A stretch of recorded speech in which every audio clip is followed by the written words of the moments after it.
As dificuldades da chamada terceira via após a desistência do ex-governador de São Paulo, João Dória, a corrida presidencial teve gente que apareceu nas redes sociais nesta terça-feira.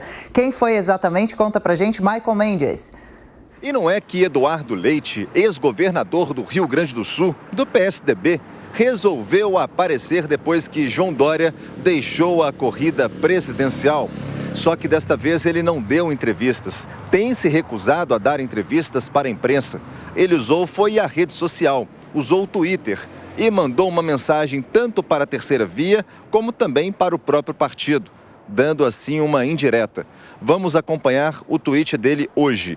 Ele escreveu assim: vejo e entendo como natural que se encaminhe a discussão de apoio a Simone, mas o PSDB precisa aprofundar a discussão com o MDB sobre o projeto do país e como se dará esta construção.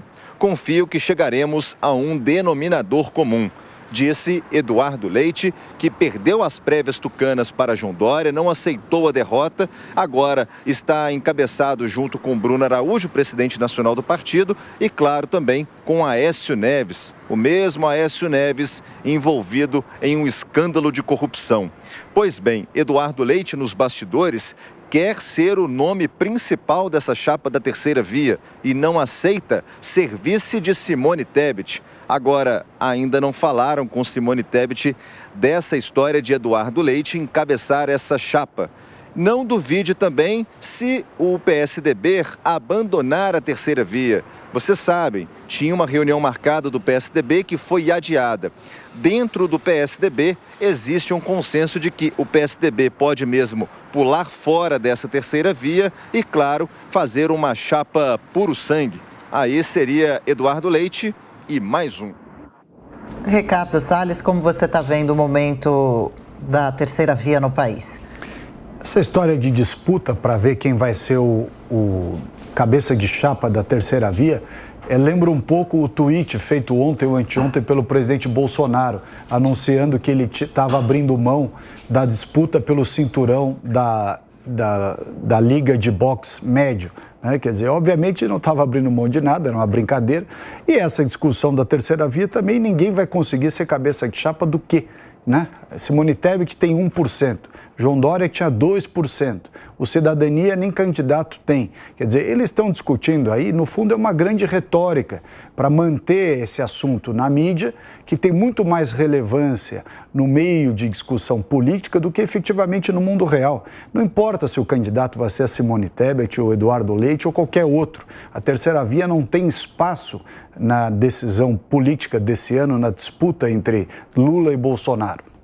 A terceira via não traz nenhuma proposta inovadora, não tem uma visão diferenciada, tampouco tem uma demonstração de uma postura diferente em relação àquilo que já se fez no passado.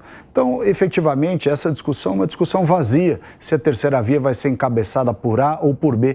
Tanto faz, por A ou por B, a terceira via não tem relevância nenhuma. Agora, para aqueles que estão envolvidos no processo, aquilo fica se retroalimentando e mobilizando um pouco da cobertura da imprensa, cobertura da mídia, como se tivesse alguma relevância para o processo político-eleitoral.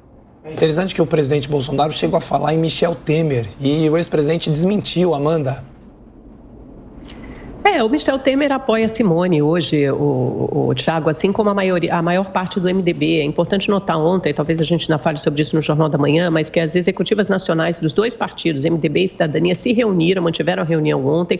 O PSDB acabou adiando para quinta-feira da semana que vem, mas MDB e Cidadania aprovaram, formalizaram já um entendimento de que a candidata da terceira via deve ser a senadora de Simone Tebet. Então ela conseguiu construir, antes era a favorita a vice na chapa de João Dória ou de Eduardo Leite, e acabou se tornando a favorita a encabeçar esse movimento da terceira via, que, aliás, ganhou um abaixo-assinado essa semana de importantes empresários e pessoas do mercado financeiro, investidores, apoiando o nome na construção em torno da Simone. Ela tem, sim, um coordenador de programa, que é o ex-governador do Sul, Tem também uma pessoa muito conhecida no mercado financeiro que encabeça a coordenação do projeto econômico da Simone, que é a Helena Landau, já foi diretora de privatizações do BNDES. E nessa contenda, essa peleja interna que acontece no PSDB, o caminho mais provável agora é que também na reunião da semana que vem os tucanos estendam esse apoio à Simone. Há um grupo minoritário encabeçado pelo deputado federal Aécio Neves que ainda defende a candidatura própria. Mas mesmo o Eduardo Leite, nesse tweet, deixa claro que as atenções dele estão voltadas para o Rio Grande do Sul. Então, o cenário mais provável é que Eduardo Leite seja candidato à reeleição no Rio Grande do Sul, apesar de ter abandonado o governo lá atrás, em abril, final de abril, comecinho de maio, com a intenção de ser pré-candidato à presidência da República.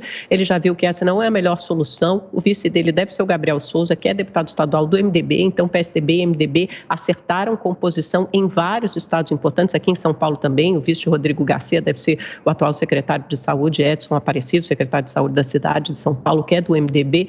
Então, essa composição caminha. E o Bruno Araújo está fechado, fez uma aliança com o Rodrigo Garcia, há um entendimento no PSDB que a principal eleição a ser disputada esse ano no partido é pelo comando do segundo maior orçamento na nação, que é o governo de São Paulo. Também no Rio Grande do Sul tem um candidato competitivo que é o Eduardo Leite, e essas duas lideranças jovens podem emergir também como os principais protagonistas do PSDB a partir do ano que vem, principalmente se forem bem-sucedidos nas suas respectivas eleições, em São Paulo e no Rio Grande do Sul. E está aí a briga por poder. O pano de fundo, o contexto de tudo isso é uma briga de poder pelo comando do PSDB. E o Aécio, na verdade, quer gongar essas duas candidaturas porque ele quer manter poder no PSDB, mesmo que seja para servir de linha acessória para o governo Bolsonaro. Ele é muito próximo a Arthur Lira, a Ciro Nogueira. Esse é o jogo do Aécio. O jogo do resto do partido, ou de grande parte importante do partido, é apoiar a Simone para tentar ser bem-sucedido, principalmente em São Paulo.